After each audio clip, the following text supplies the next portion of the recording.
Turn your drawings into art right in Automatic 1111. Hello my friends, how are you doing? If you watched my live stream yesterday, you've seen how powerful photo bashing is. Today I'm going to show you a tool where you can edit, draw, adjust, mask, all inside of Automatic 1111. Let's get started. So this is for a website called Photopea. I'm not paid by them. I make this video because I was asked about this extension yesterday in my live stream, and also this is a free tool with the downside that you have to watch some advertisement on the right side. Someone has created an extension for that integrates that right inside of Automatic 1111 with an extra tab. The only thing you need to do here is that you copy this address up here for the GitHub page. I have of course linked that below the video. Then you go to Automatic 1111 to the Extensions tab, you click on the Install from URL tab,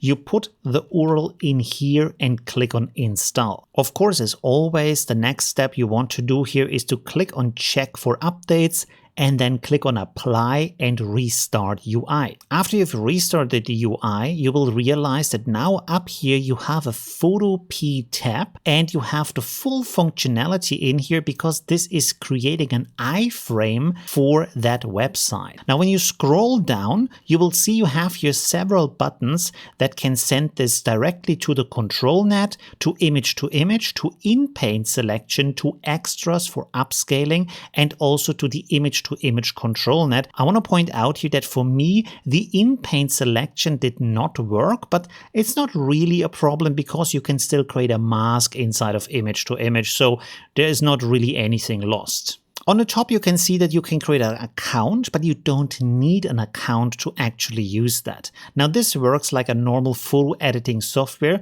So on the top left, you see here File. You can click on New. This will ask you if you want to choose from different pre-made designs, but of course, you can also choose here from different sizes or just enter your own size. So for example, let's go here with 900 by 512 and click on Create. This is going to give me an empty canvas, and when you hit Ctrl-0 on your keyboard, this will zoom in until it fills your work area.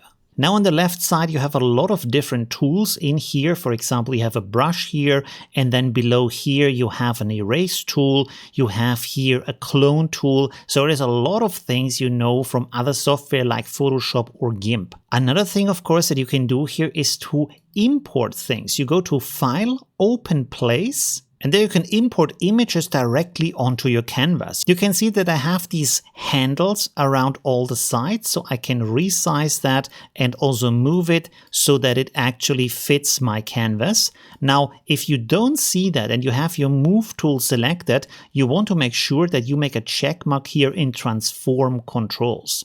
Now I want to show you another thing that is really useful here. I'm going to import a second image. So here I have the bear image, but you can see that the bear actually is surrounded by a background. I don't want that background. So look at this.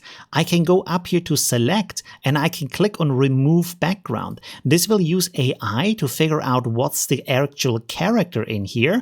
And now this has removed my background automatically. Now the interesting thing here is this is not deleting the background. When you look here on the right side, this icon here is actually the layers. When I click on that, you will see that this has created a mask for me, but I can also see in the preview icon that the image of the background of the bear is still there, which is very useful for me because now I can still edit that and I can go back to the original image. Of course, another thing you can do in here is that you draw something that you want to then turn into a nice AI image.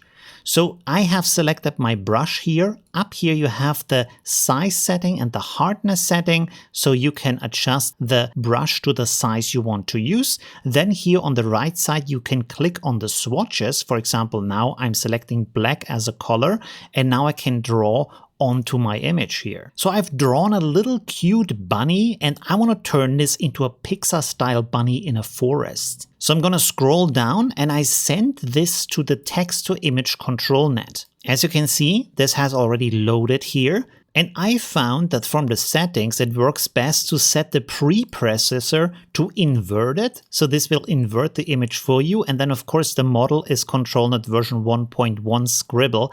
I have a video about ControlNET 1.1 if you want to know how to install that and how that is used, and also the best settings for that. Up here we have all our settings as we want them to have. I have here my positive and negative prompt, Pixar bunny sitting in a forest. Let's render this. Here we have our results, and as you can see, we get some pretty cute bunnies for that.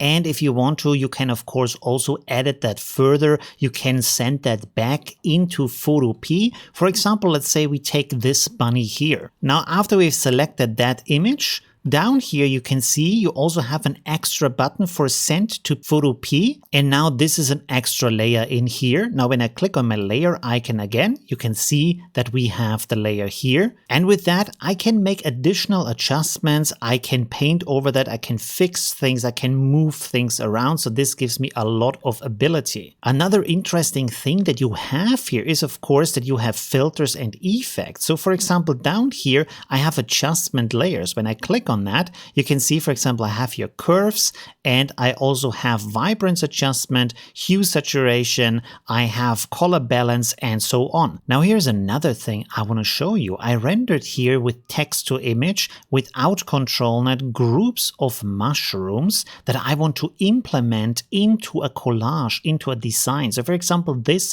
looks really good. So I want to select that one and I send this to Photopea. Now here again I have my image from the start with the forest in the background, and this has been added as a layer for me. Again, I can go up here to select remove background. And as you can see, now this has removed the background of the mushrooms for me. That's really fantastic. So now I can resize them, I can place them here. Now I have giant mushrooms in my forest, and I can of course send all of that into image to image, or I can create other elements that I want to use in here. Now I've also created a humanoid bunny that is sitting here on an extra layer with a mask to that. And now, of course, you can scroll down here and you can send this either to ControlNET to use it with a depth map or a normal map, or you can send it to image to image. Let's send it first to image to image. As you can see, this is now in here. There's one problem with this method, and that is that this is not moving over the prompt. But if you want to save some time on that, what you can do here is to go to text to image, first send that to image. So you have your positive and negative prompt in here, then go back to Photopea, scroll down and send this to image.